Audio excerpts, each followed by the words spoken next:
Hi folks, I'm Alan Watt and this is Cutting Through the Matrix on September the 25th, 2016. You know, when you look around this world of centrally organized chaos, they really do give you very little real news in this global system. You're living in a real global system. And the big boys, quite rightly, I suppose, if you want to be control freak, the ultimate control freak, because that's really how the ultimate control freaks are supposed to behave. They don't tell you anything that matters because it's not your place, as they used to say, your right to know anything. You're down there. And you need to be way up yonder in the big tower, the big ivory tower, to get anywhere near the know of what's actually going on. But it's quite obvious, if you have been following this for long enough and you understand the history of it all, to know at least the major parts of what's happening, what's going on. But it's so true. All media now is utterly, completely controlled, isn't it? I watch how techniques are already well used across the whole of Europe, for instance, and the British system, which used to be called the Commonwealth, are well used of silencing opposition to the big, what they think is, the ordinary person thinks it's a socialist system, really. That's what they think. That's what they've been trained to think. And that they're all part of something. They're all part of something that's moving ahead, moving onwards. Just like when you go and vote, they have the hype to make you think you're part of something. You're part of it, you see. And folk will automatically, naturally fall into that mode of thinking that they are part of something. And all they do is vote and then go home. But that really is a technique, a psychological technique that's well used. They used it in all the cultural wars too. Even the ones going back to, say, the 60s when they're training them to have drugs and the whole thing and free sex and just do what you want, and get the older folk out of the way, as Bob Dylan said. The times they are a changing, get out of the way, if you know, and so on. It's all part of the revolutionary, and of course he was part of the revolutionary thing too, and well trained. A big story behind that too. Nothing comes out there by itself, folks. And nobody becomes a star by themselves either. Big story behind all it, but no one cares anymore. Because there aren't the other things, you see. Other characters have been put up as their gods, demigods and so on, for them to follow. And it's always been that way. But really, yeah, most revolutions are bloodless. You do occasionally get the really bloody one when the globalists are in a hurry. But otherwise, they use the Fabian technique.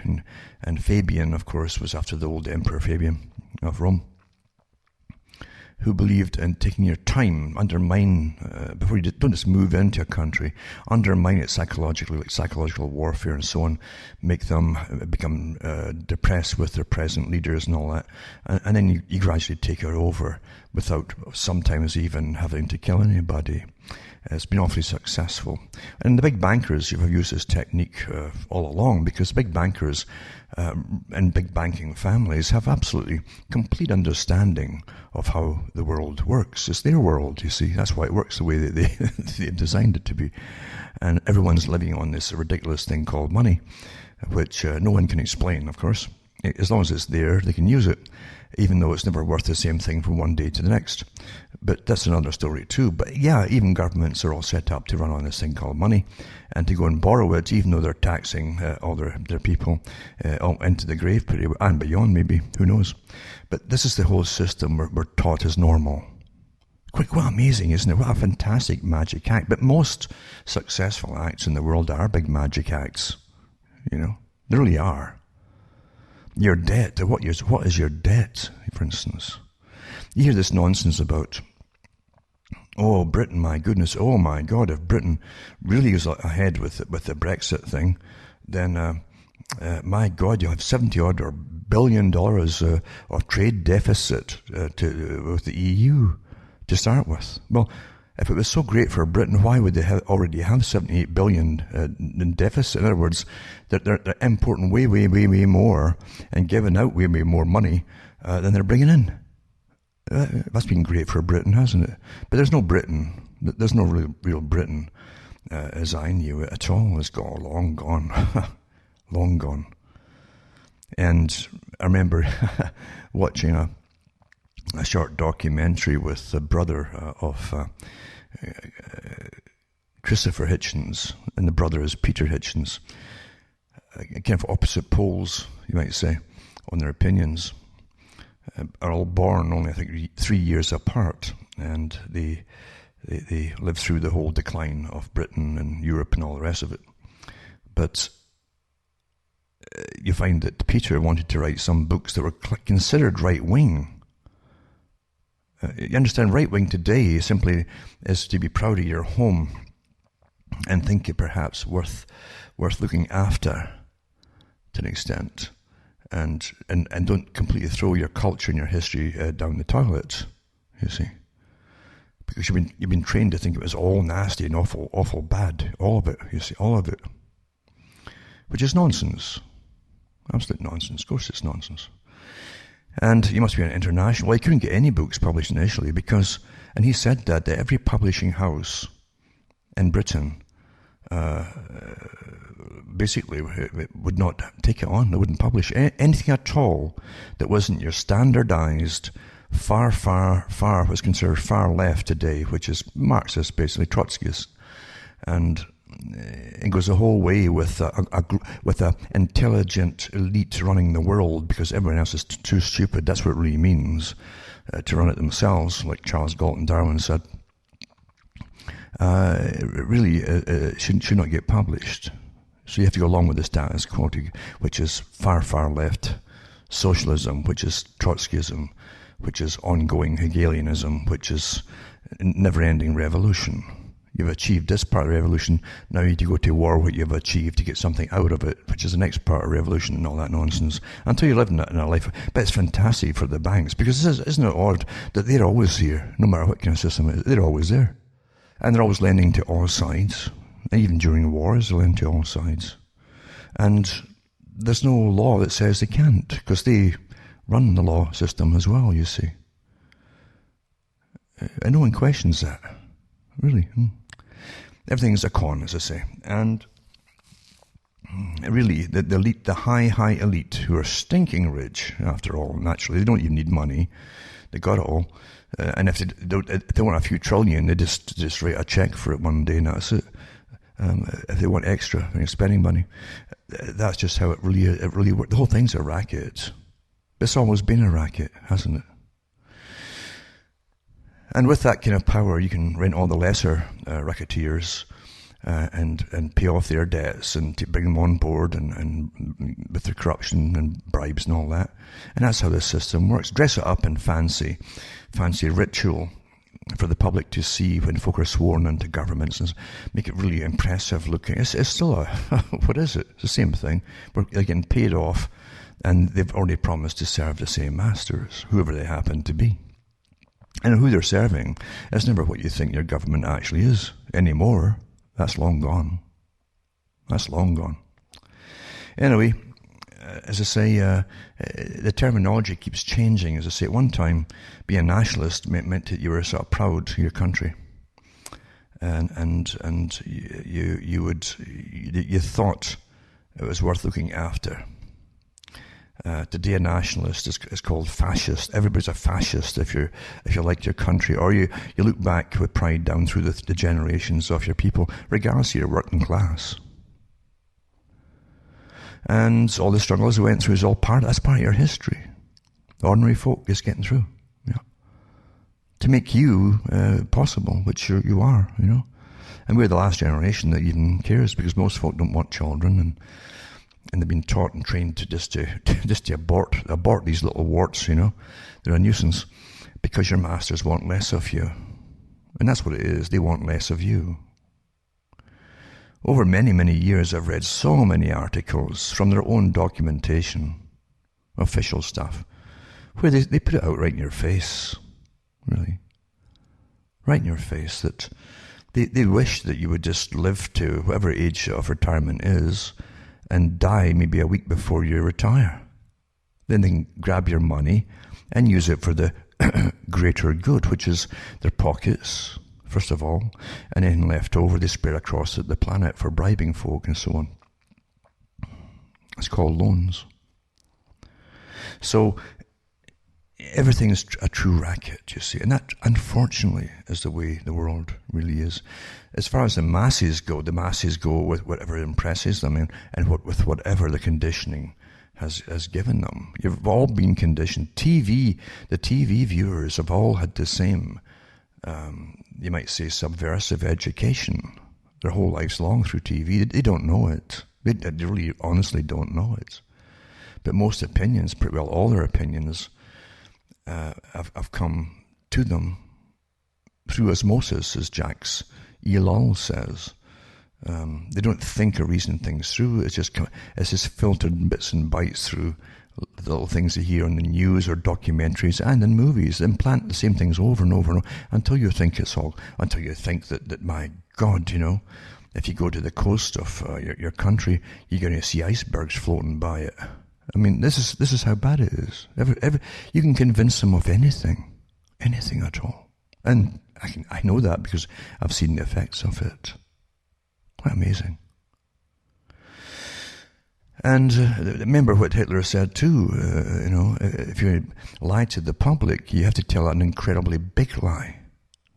Because simple lies is something that they can see right through, because they all use simple lies, little lies, you see. And they can't imagine what anyone, especially themselves, if they can't do it themselves, they can't imagine anyone doing a massive lie that would change the world or their nation or whatever. And therefore, whatever they're told must be true. No one could make such a whopper of a lie up. That's how simple it is. That's how simple it is. We do participate, really, in our own destruction, when you think about it. Most folk, as I said, really don't know what's going on, and so they just watch TV and get more indoctrination, which is like shooting some kind of a tranquilizer into their arms, I think.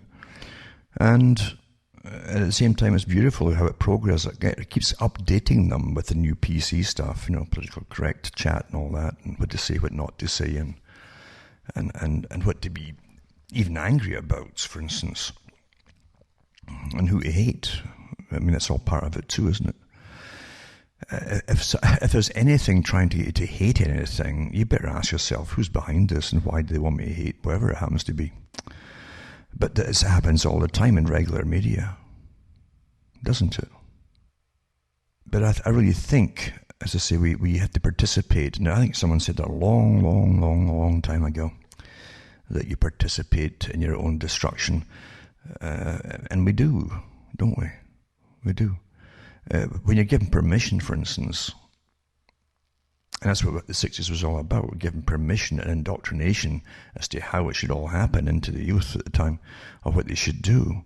And really a whole generation had their lives wrecked. And it was planned out, again, to be the revolutionary period where to separate the generations, really absolutely separate them, so that no generation taught to another generation. And they churned out the songs, again, that you're part of the big thing, that's all part of something. Talking about my generation, And people try to put us down or get us down, that kind of stuff. Like us and them. Just listen to the words and things, it's interesting. And you find that it's all part of a definite structured revolution that some of the participants at the bottom didn't even know themselves was all being manufactured by professors and all the rest of it way up yonder in the ivory towers on behalf of their world masters. They didn't know. And he went all the way down into the next phase to the fallout from it all. And again, it was unwanted children, how you deal with that. Well, out comes abortion and the pill too, of course. And the pill, as they know now, and there's lots of propaganda to make sure that no one really knew it, definitely has its long-term effects. And there's been so many articles written about its long-term effects on cancers and various other things too, because you can't interfere with nature, you see. You honestly can't, can you? any more than you can spray the skies with all the toxic stuff that they're doing it with, for whatever real reason they're doing it for, and then tell you it's quite safe. It's to save us all. So you're living in a bit of a hellhole, really, and most folk must be trained to think it's all for our own good. Isn't that a beautiful time in history to be alive right now, where the psychological warfare is so perfect, and they've literally conditioned the people so perfectly with their daily updates across the whole world with the same communication, getting the same stories, the same, same standardized indoctrination of which they call education. And so they're trained not to be the victims of poisons and things put into their bodies in various means, but it's all for the greater good. And that's never been done in history before. Please die for the greater good, you see. You actually ask them to. So they need your cooperation, and most folk do, you see, with everything. And when they're teaching them in certain universities and so on, that geoengineering, as they call it, is going on for the greater good, and it will kill some off who have predispositions to, happens to be, asthmatics, very young, elderly, any kind of bronchial problems or whatever happens to be. They might kill a lot of them off, but it's for the greater good, you see. And the rest thinks, well, that's okay then. Oh, that's all right. Because you see, people don't have really empathy now for people around them like they used to. Or outrage either, for that matter. That's why we accept so much corruption. We do. We accept corruption and we tolerate it.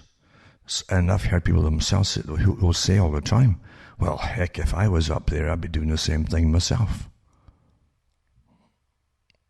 And that's how they used to define it too, how population goes along with it. The corruption will reach the level that the person at the bottom would accept themselves. If you don't accept it, you'd literally eventually be yelling so hard they couldn't ignore you, and then you'd have to clean up the act to an extent. But that's not there, is it? I was reading through all the different corruptions in the EU, for instance. I've read articles over many years on the EU and the multi-billions that go through that all the time, and then there's no accountability. It just goes missing. And in fact, because there's no accountability and the records are so poor, they can't even tell where it went or if it's even missing. All they know is they don't have all that they should have to do all the things they're supposed to be doing, you see. And it's the same thing too with all national governments now. And with internationalism they've been signed into under the United Nations, the private club, the UN, through the IMF, the private club that also belongs to the Royal Institute of International Affairs and the CFR.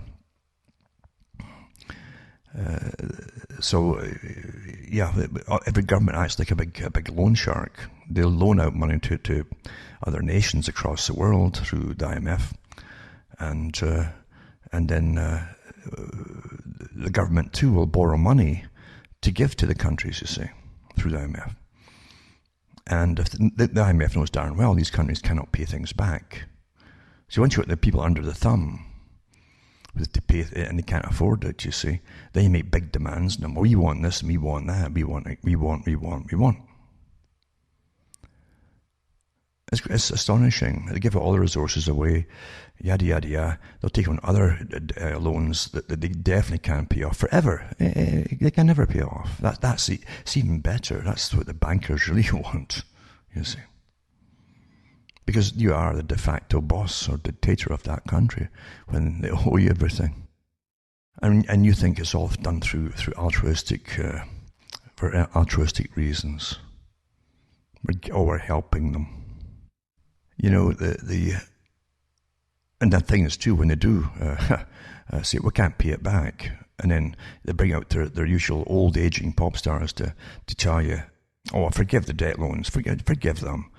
And the government will say, okay, well, you see, your country's already signed down as a guarantor, and you borrowed the money too, so now you are taxed to pay it off. This is an ongoing thing. Then they give them another loan. On and on it goes. Racket, racket, racket. And the folk never catch on. You know, because something nice and sexy on TV to watch, you see. So they do, you know, that's all you need. Isn't that amazing? You're born with the ability to have a real good mind. And the big boys are so perfectly aware through the way they've trained you and conditioned you that you'll never use it. When it comes to thinking or watching a good sexy thing on TV, you watch the sexy thing on TV. Even if your life depended on it, you know, you won't think. And it's sad. It's so simple, isn't it? It's so simple. Plus, I've trained the public already to be that the media is an appendage to their brain. And anything worth knowing, they're going to be told about it or warned about it, and you know, like a big Claxton horn or something. And they're going to tell you. No, they don't.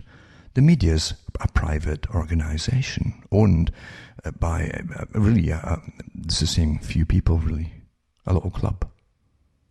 So they decide what your reality is going to be, what you're going to think, what you're going to believe, and they're all part of updating you too. When all the media is on board with the total globalization, the elimination of all borders, which is pretty well there already, isn't it? And so on and so on. And they've got much more to do yet, until literally there won't even be the quaintness of a memory of what your nations used to be called. They'll be gone. That's what they want. I've read the articles before from the heads that have said that.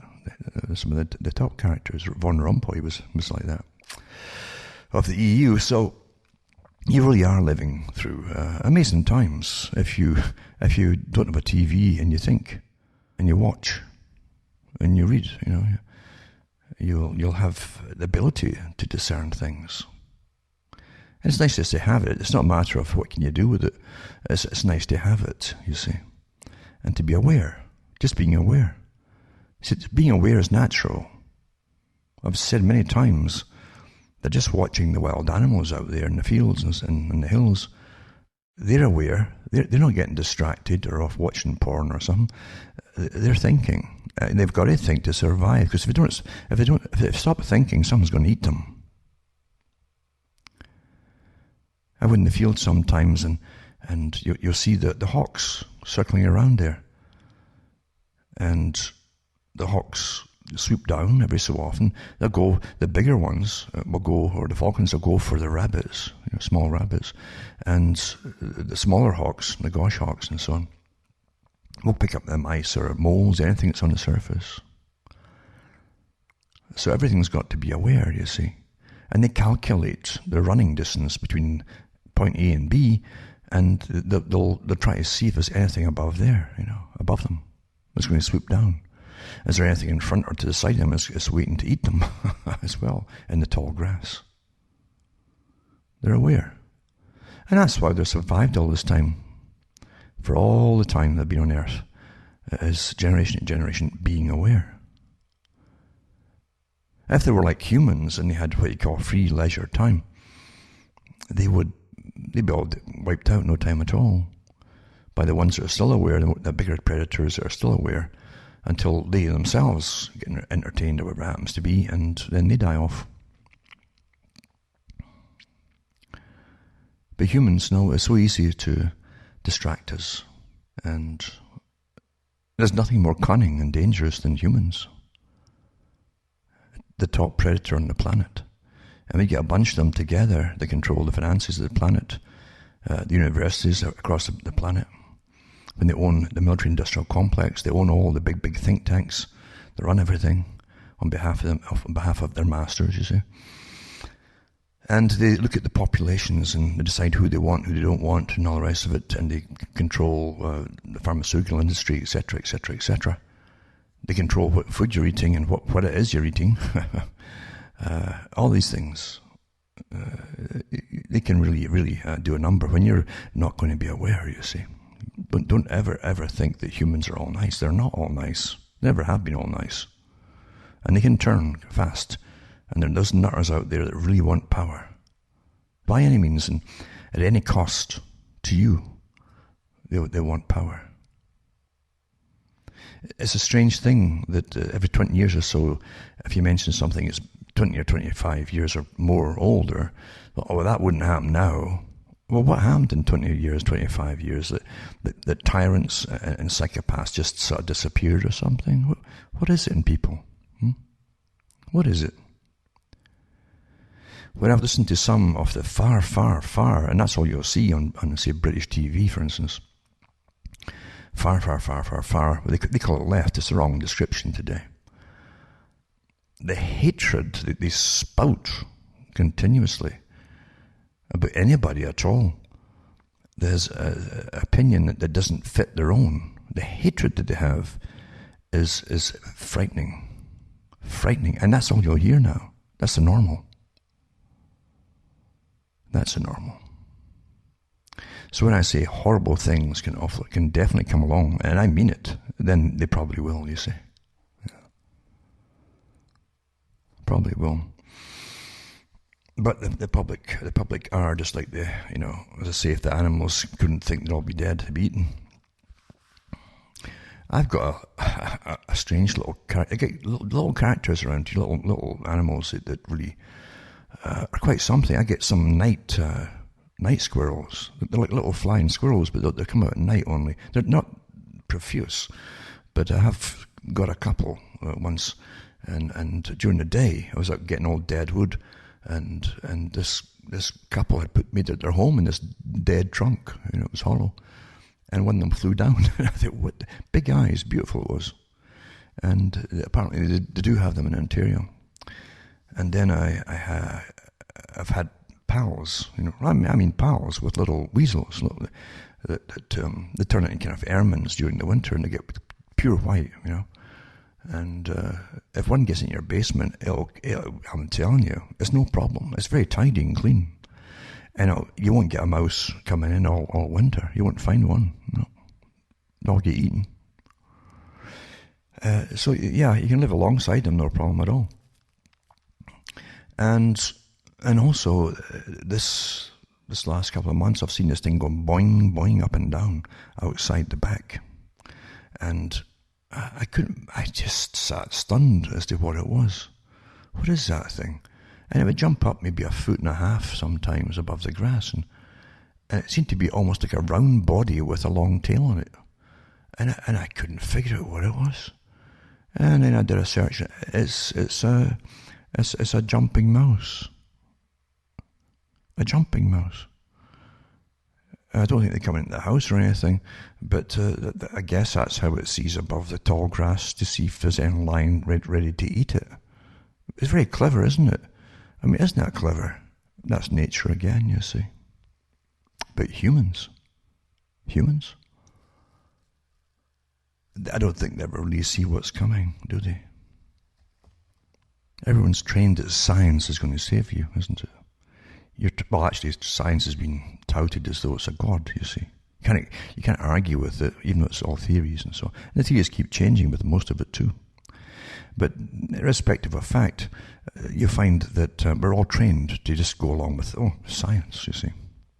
And the big boys know that, and that's why they're always changing it and giving you new nonsensical factoids to stun and astound you. And we believe it, you see. And the political parties use it too. All big movements use science, supposed to be called science. Oh, you see, all these theories. And you can imagine if you used science on that jumping mouse in the field. And what you do, some character comes along, some other mouse or a couple of mouse or mice or whatever, a few of them, say, come along as a little group. And then they say, the jumping mice, they say, well, you don't have to jump anymore. You're spending a lot of energy, You could sit and take it easy. And with our scientific periscope, this periscope here, it says science, we can really look around for you, for a small fee, mind you, and warn you if anything coming. And then, of course, they start doing that, and it seems to work not too bad. Then over a period of time, they say, well, we could actually protect you against anything coming as well as just seeing it and warning you for a bit extra, you see, and so on. And next thing you know, they make a screen so you can also see what they're watching on the periscope as they protect you and all that. Until you get used to seeing that screen. Then they say, and then they raise a whole generation watching that screen. Then they start giving you entertainment on that screen. Until along one day, they hear a rustling. And they're watching something awfully interesting on their screen. And a whole bunch of cats come in and eat them all. You see, that's what happens when you toss out your ability to think and reason, because you're being trained and conditioned to do so. Perpetual cotton wool beds is what's preached to you. Don't worry about that. The state will take care of everything for you. Charles Galton Darwin, in the book The Next Million Years, his own book, he said that. The people won't have to think or make decisions for themselves, since the state will be doing it all for them. Are we there, folks? Are we? Well, you still get to vote, right? You're part of something, a vote, And then you rush home to watch something on TV. It's quite comical, really, isn't it? Now, I'll just touch on some things tonight to show you what's going on. And again, it's a touch. Remember, all media is part of the same big media, and they pretend to take different sides occasionally, or it would look rather suspicious, which of course it always does anyway to me. But just to try and fool you, they'll take the so-called positions. And it's always fear they give you. Fear, if you don't join the EU or the trading bloc, you'll be left behind. I've heard that my whole life long in different countries, all using the same techniques, you see. What it means, if you don't let the big gang rule your lives for you across whole nations in a bloc, a big new Soviet bloc. And that's, remember, I read an article years ago when I was on the radio from one of the top dissenters from the old Soviet Union, who came out and says that this EU, for instance, the European Union bloc, is a new super type of Soviet bloc. That's what it is. Unaccountable. The ones who run it at the top are unelected. The ones who really run it, not the politicians, don't have any power at all, except to yell at each other, give clever debates and so on. But yeah, that's what it is, you see. And you're really in it across the world now. Free trade. Come on. It's really restricted trade for the big corporations, so it's only they can get any kind of trade. And everything's set up to suit them. Plus, you subsidize them all anyway. But you'll be left behind. And if you don't join our bloc, you see, whatever bloc it happens to be, you'll be left behind and you can't trade with us. There's blackmail right there. There's a threat, you see. Is that free? No. Free trade is trading with whoever you want to, and whoever you want to trade to has not been threatened by any big bloc that they can't trade with you because you're not a member. And they'll get punished if they do trade with you. This is gangsterism. And you better believe it. And it doesn't stop there, because it also is about running the populations and controlling all the apparent far left, all the specialists, the ones who know who should get born, who should die, how much they'll need for the future, the next 20 years, say, how should we allow X amount to get to breed in the next so many years, or should we just bump off this surplus we have here? You think I'm kidding? I'm not kidding. That's what it's all about, folks. The ordered, controlled, planned society. And if that's too scary, go and watch your television. It's quite easy to see through the different newspapers and where the real agenda happens to be, because they give it away, don't they? Because they don't use logic. Mind you might not be trained to use logic, but they don't use logic. Here's one article. Here's how the whole con is worked, you see. One here says, and this is from a lefty, a real globalist lefty, who again are very concerned about your numbers of you, things like that. But it says, a far-reaching global trade deal being negotiated in secret. In secret, you see, like it's never been done before. It's always been done in secret. All of them.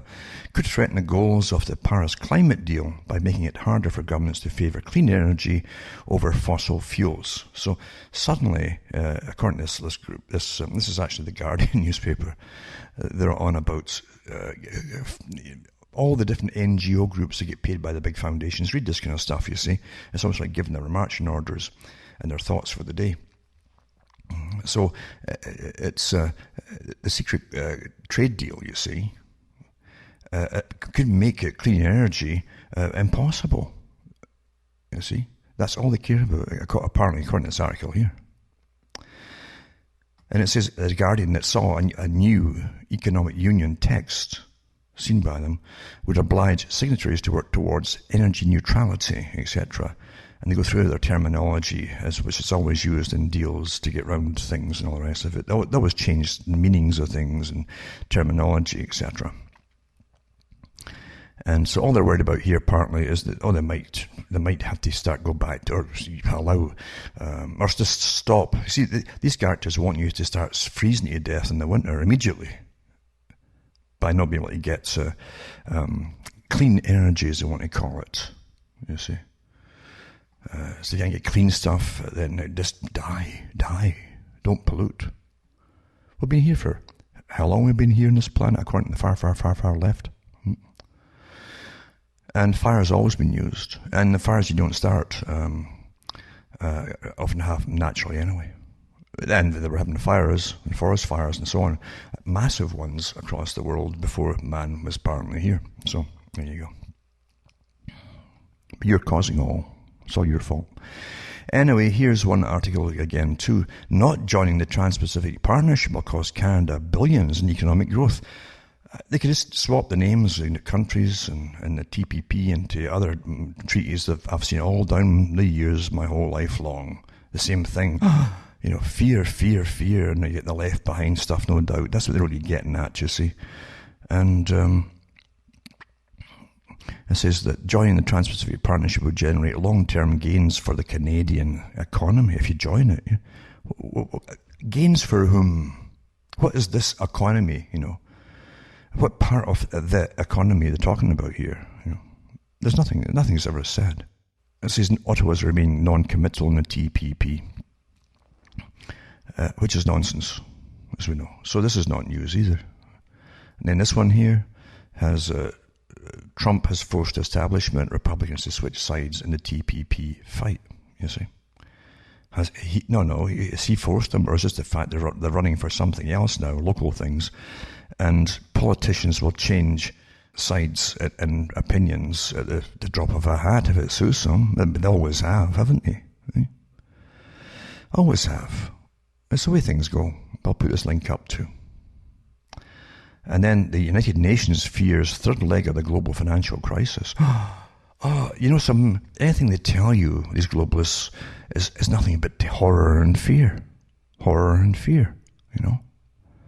Like this little gang of mice that took over the mouse world and with their scientific, periscope, you see. And first of all, it says, we'll warn you if anything. And then before you know it, it's red alert, and it's extra, until you're begging them to protect you even more. Right? So the global financial crisis with prospects of epic debt defaults.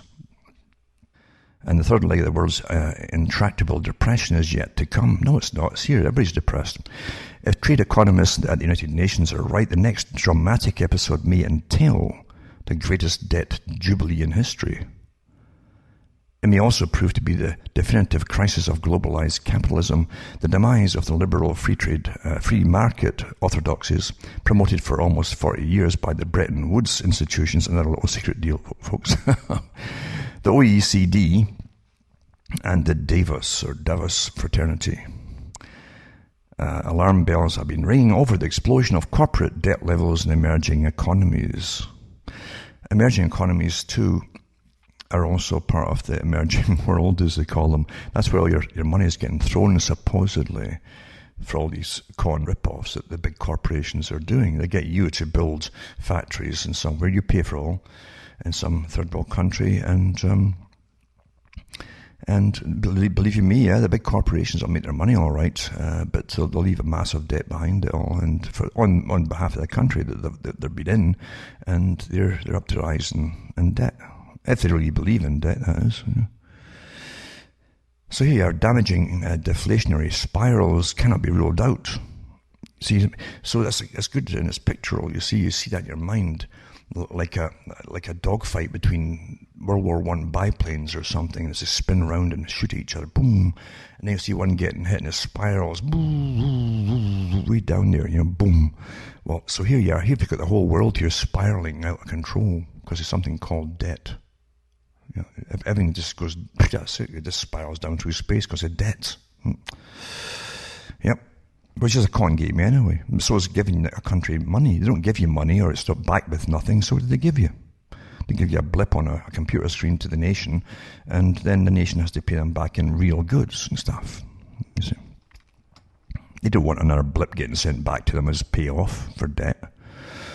Which is, we know already that the poisonous side effect of zero rates and quantitative easing in the US, Europe and Japan was to flood developing nations with cheap credit. So it's all their fault now. Before, in 2008, it was your fault, you see, for taking on loans and all that. But now it's these other countries, now developing economies and emerging economies, it's their fault now, And it says, we know already that the poisonous side effect of zero rates and quantitative easing in the US, Europe and Japan was to flood developing nations with the cheap credit, upsetting their internal chemistry. Wow. Were they eating this stuff or what were they doing? Internal chemistry, and drawing them into a snare. That's called a mousetrap, actually, by the big boys at the top. That's what they call them, mousetraps.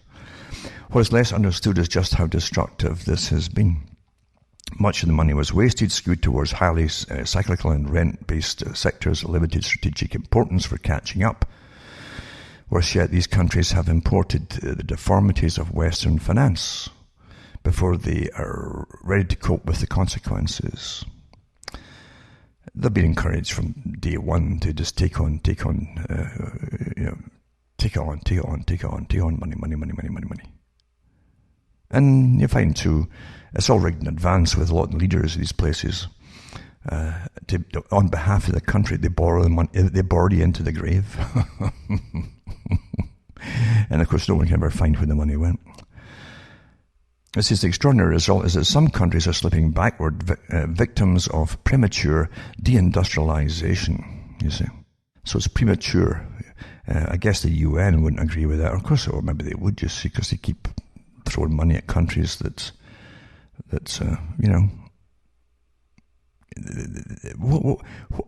what is normal deindustrialization? You end up like Britain. All they do is borrow money and import stuff.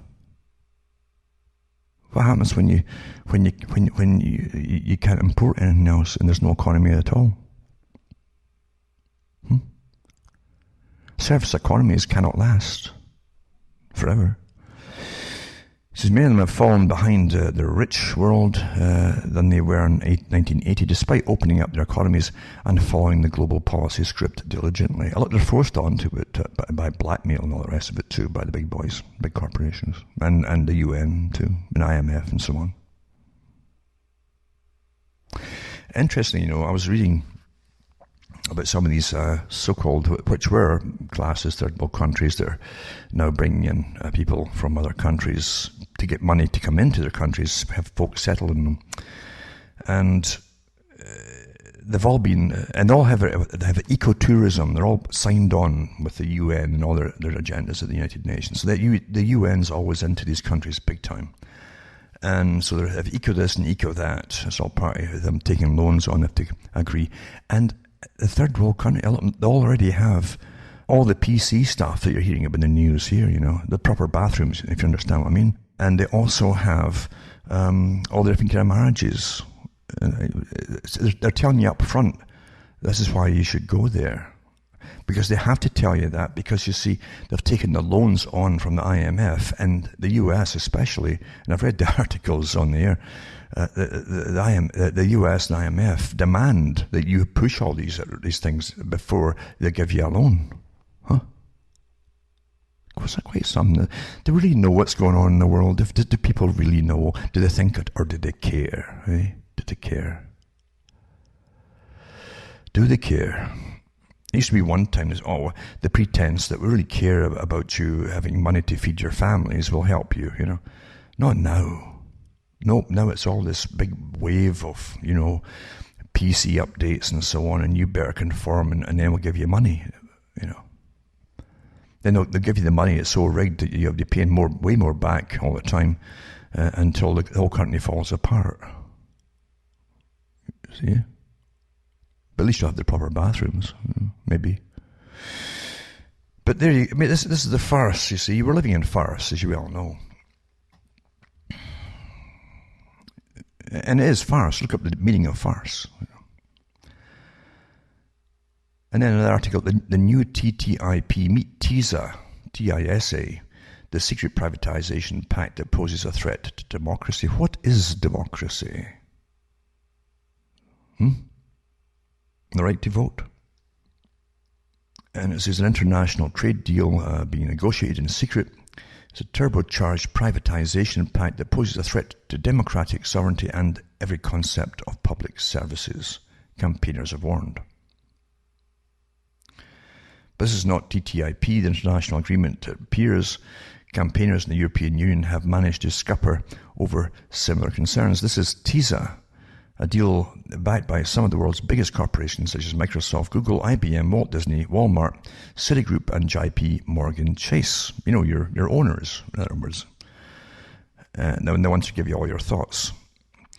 It says few people may have heard of the Trade and Services Agreement, but campaign group Global Justice now warns in a new report defeating TTIP may amount to a Pyrrhic victory if we allow TISA to pass without challenge. Like the Transatlantic Trade and Investment Partnership, TISA is being negotiated in secret, even though it could have a major impact on countries which sign up. You see. It says, well, TTIP is only between the EU and the US. Those behind TISA have global ambitions as it involves most of the world's major economies, with the notable exceptions of China and Russia, in a group they call the Really Good Friends of Services. The Really Good Friends of Services is the name of the group. And what it would seem to be, or part of the deal anyway, is that, or TISA, we're talking about TISA, would be that it could lock in, this is the so-called fear, lock in privatization of public services. Well, they've privatized everything else off, haven't they? And allow casino capitalism by undermining financial regulations designed to prevent a recurrence of the 2008 recession. I don't really get all fussed up about these things because you find you really have had no control at our level and ever, actually, And it's all done by gangs, big financial gangs at the top. They've been here for a long time. And they seem very, very respectable because they wear good suits and stuff and go to the best supposed schools and they train you. They're the best. But then again, that's how all elitists started in time going way back. All their royal families really just slaughtered those around them as a small family till they take over an area, and eventually, if they're any good at all, and they get the money boys on board with them, then they can hire people they call armies eventually to do all for them. Nothing changes. It doesn't matter what you look at, you see. But in time, they become respectable because they're rich and they don't have to go around with bloody battle axes and swords, you see. They've got armies to do it for them. And that's the reality of human nature. But I'll put these links up. Remember, I always put links up on the articles I mentioned for you that really care to have a little gander. Remember, everything is propaganda. Everything's propaganda. Because every complaint you read now, well, the complaint will tell you what it is. Oh, be scared of this, be scared of that. And they'll say, and they might not fight climate change. Oh, yep. And then, for instance, in Britain as well, it says the Treasury is facing calls to honour Boris Johnson's promise to guarantee all funding for EU programmes after Brexit until at least 2020, as fresh concerns are raised that billions of pounds of regeneration projects across the UK are at risk. So again, another scary, scary topic, you see, because they can't let you leave. Councils and other bodies only have until the autumn, and mind you, too, the Treasury, it says here, and of course, you know, too, the Bank of England too was wagging the finger not to leave, and so all that kind of stuff too. Naturally, the banks are all one group by often sometimes one family. But it says councils and other bodies only have until the autumn statement to gain Whitehall approval for EU-funded structural and investment projects if they want to guarantee that their funding will continue beyond Brexit until 2020. And it says, before the referendum, Johnson and other 13 other pro-Brexit Conservative ministers promised that all cash for universities, scientists, family farmers, regional funds, cultural organisations, and it's all your socialism, and others, you see, and even more socialism, would continue in the event of a vote to leave, you see. That's all it runs the world now, isn't it? Special groups and authorised non-governmental organisations to get funding from your government, and at the same time they get funding from the real bosses, which are the big think tanks and the foundations. That's your democracy. Yeah. So if the public votes to leave on 23rd of June, we will continue to fund EU programmes in the UK until 2020, or up to the date when the EU is due to conclude individual programmes and so on. And it goes on and on and on. It's quite something, really, you know. And they warn about all the money that's owing, blah, blah, blah. No, we're going to just write a cheque, folks. Write a cheque and pay everybody off. And then you find this too. This is... See, the EU, really, they often use Britain as the template for the whole planet, really, because after all, they're all issued for international affair, and the group of the inner city of London, that's the inner city, the actual city itself, lived pretty well in that area, had the plan for the global government through the Royal Institute for International Affairs, and the Milner Group, as they were called before they were called themselves the latter.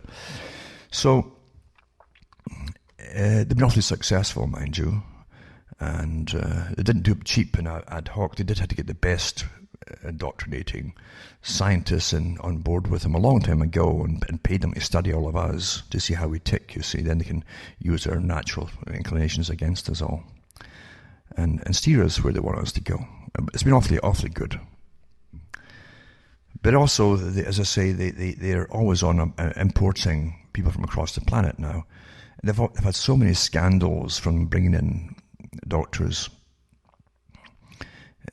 from Britain, rather than train folk in their own country and make it a bit cheaper and easier to get to live and study and so on. They simply, just like a lot of countries do now, they bring them in from abroad. India is a favourite place, actually, to bring them in. And there must be so many of them, unfortunately, have had fake, very fake.